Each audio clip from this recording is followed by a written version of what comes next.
Mokarma Benazir Bhutto, ou le destin fabuleux d'une femme clouée au pilori, puis devenue l'icône de la lutte politique et démocratique au Pakistan. Le 19 octobre 1993, elle devient Premier ministre de ce pays après un précédent limogeage. En somme, 2 fois Premier ministre de son pays, elle meurt assassinée et obtient le prix de la lutte en faveur des droits de l'homme des Nations Unies à titre posthume. Un regard sur son histoire.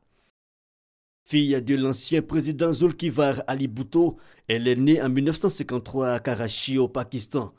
Elle rentre chez elle après des études en Angleterre en 1977 et quelques jours après son retour, un coup d'État dirigé par le général Muhammad Zia-ul-Haq destitue son père qui sera pendu. Elle est avec sa mère détenue dans un camp. En 1979, relâchée, elle s'exile au Royaume-Uni pour raisons médicales. Mais depuis cet exil, elle mène la barque de l'éveil démocratique et devient le chef du Parti du peuple pakistanais, parti fondé par son père, et élève la voix pour dénoncer le traitement réservé aux prisonniers politiques dans son pays, le Pakistan. En 1986, elle rentre triomphalement au Pakistan, mais l'année suivante, suite à une manifestation contre le général Zia, elle échappe à un attentat.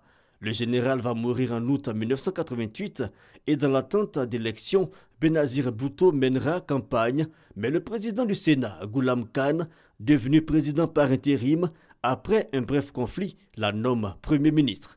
Elle deviendra à 35 ans la plus jeune et première femme élue démocratiquement à la tête d'un pays à majorité musulmane. Son histoire est par la suite une succession de conflits politiques.